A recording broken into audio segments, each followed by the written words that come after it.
Okay, so if you've been around since 2021, or maybe if you've just checked some of those older videos, do you remember when we discussed terms within sneakers that we wanted gone, right? Or we just felt weren't necessary, like the word brick, or must have, or poor man's. That was really one that needed to go, okay? Like, poor man's needed to go. Okay, do we remember all of those? All right. So I have 3 more concepts for sneakers in 2022 that we can do without. We'll see how everyone takes this. I surround my soul with the positivity. That's why I don't worry about the things that I don't see. Yeah. These days I don't worry about much. I think we should have some more fun. I still dream about the days when we were young. I'll take a hit. What's going on, everybody? It's your girl TJ back. Another video, Talks with TJ, aka TJ2 Swoosh T-Easy, MA2 TJ, T-Essentials, cozy right now, okay? It is really that time where I'm thriving with all of my hoodies and sweatshirts and, you know, half zips and everything in between. So, some concepts just in sneakers that I think could probably be left behind. Now, it's not that they should have been left in 2021. They really could have been left in any year, but I just think it's more prevalent with some of the things. Like, I think we're dealing with these issues in a more prevalent way, which makes me want these things gone more. Okay, let's just put it that way. So there are only 3. Okay, I'm gonna do my best to try to keep this short. There are only 3. The first one, though, I don't know how people will take it. Okay, so number 1, stop complaining about an L when your last W hasn't even arrived at your doorstep yet. Like, you're actively going on social media about an L you just took on a sneaker, and the most recent W you possibly got within the last 7 business days has not even arrived at your doorstep. Like, was that you at any point? And I'm not saying I'm not guilty of this either, okay? I probably am. I've probably taken some time to self-reflect, like, why did you behave this way? Why did you behave this way in 2021? So just ask yourself, was I guilty of this? Did I secure a W? Awesome. Another shoe came out that week. I wanted that too. So maybe I got the W on Monday. It's Thursday when the next shoe drops, but I'm complaining about the L and I haven't even gotten the W that, you know, from Monday. That's just, how many times have we done that? Just perspective. I just think that should go. It can go. Will it go? Probably not. Everyone's going to complain about sneakers and Confirmed and the New Balance counter and all of that. People will complain, but at least for myself, I just got to hold myself more accountable to not complain about an L when the W that I got recently hasn't even arrived yet. But my recent W has arrived. Go ahead and comment below. What do you think this package is? I got to get to unboxing that hopefully this weekend, but just go ahead and comment below what you think it is, because we're gonna roll right into number 2, okay? How do I say this? I'm not sure if this is a creator thing.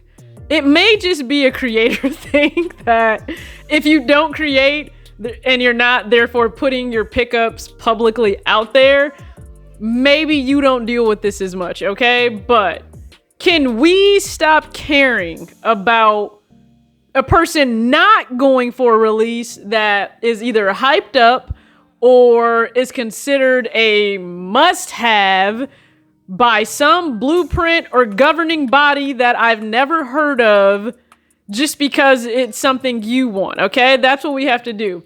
We have to stop caring that someone did not go for a sneaker we feel they're obligated to go for, and then not feel entitled to a why they didn't go for it. There may not be a why. Maybe it just wasn't for them. Maybe it was just a no. Maybe it was that. Maybe it was just a no. Like, it really could be as simple as someone just sees a shoe, nothing about it moves them. Nothing. However, and again, this could just be if you're a creator, if someone comments, and this can be on any social media platform, are you going for so-and-so sneaker? No. Why not? Because I'm not. Like, I don't have as I would say, I don't have an essay written like, is this an essay question? I need to provide a who, what, where, when, why, and how I'm not choosing to go for it. And if you look back, like one of my most watched videos is why I didn't go, or that the fact that I didn't go for the DMP6. And I never expected that to be one of my most watched videos, but I broke down why I didn't go for it. For good reason. I don't wear the black infrared 6 enough. Why would I go and get the DMP 6 to not wear it enough? So it just makes me think back to that. And just so often I see people, they'll ask, and again, it could be a creator thing, are you going for this? And I think it's because there's just an assumption, if you create within sneaker YouTube or just within sneakers, it's your obligation to go after every single release so that you can give your thoughts and opinions on it, but you don't have to own the shoe to have an opinion or give your thoughts on it. If you have no intention to wear the shoe and own it to keep it, why then spend your money to have it? A lot will do that. I will not. So if I have a shoe and you guys see it, it's because I have every intention to keep it and wear it. If a shoe leaves the collection, it's because over time I realized, hey, it just didn't work for me, my style, my rotation. But I just in 2022, I just think we have to get away from caring that somebody didn't go for a shoe that all of the masses went for, but you feel that they should have got it. Why? I already know this one is not going to be taken well.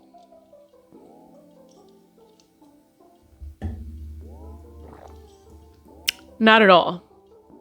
You know why? Because it's talking about resellers and bots. And in 2022, we have to get away from blaming all of the L's on just resellers and bots. Because the reality is, regardless of resellers and bots being a very real thing within the sneaker ecosystem now, there are still far more buyers and far more demand for shoes that drop, especially on the Sneakers app exclusively, than there is a supply available. I think we have to just look at logic and basic math. The math is mathing there. If, let's just give an example, if Sneakers app is only dropping 50,000 pairs and 200, 300,000 people are going for this shoe, what do you think is gonna happen? Majority of us are taking an L. That's just the math. I know we always want someone to blame, and listen, I'm not anti-reseller because the reality is a lot of things that I get sometimes are based on resellers. Like if I choose to go on eBay, guess what? Somebody is choosing to resell an item. It doesn't matter if it's clothes, it doesn't matter if it's a shoe. They're choosing to resell an item. The way I was able to get the Fear of God 1 oatmeal, I went and paid resale for it. All resellers aren't bad. All resellers aren't terrible people. Right? All of them don't scam you. Some of them are very reasonable. Some of them look out for people, even for retail, especially for loyal customers from time to time. But we can't just blame it on resellers and bots in 2022. The reality is the math doesn't work in our favor. The demand far outweighs the supply, and therefore a lot of us will take L's. We have to come to terms with that. We have to then determine, how do you move afterwards, okay? If you want to bow out, I'm not mad about that. If you want to go after a Constellation sneaker, that's fine, but also ask yourself, how many of those Constellation sneakers did you wear in 2021? If you sold most of them, and a lot of you have had sales going on in 2021, if you sold a lot of them, hey, maybe don't go after that. You probably need to clean your closet out again. Or if you're just gonna succumb to the fact that, hey, either pass on the shoe or go pay resale for the shoe, awesome. But I just think we can't ignore the math, okay? So these are my 3 concepts that I'm sure will spark enough conversation in the comment section, which is fine because engagement is great for the YouTube algorithm. All right, so go ahead. If you agree, let me know. If you disagree, and I'm sure you'll let me know if you do. If you like the video and you're not subscribed, go ahead, hit the subscribe. I really appreciate it. And as always, act your age, not your shoe size. I wish that was something we carried over into 2022.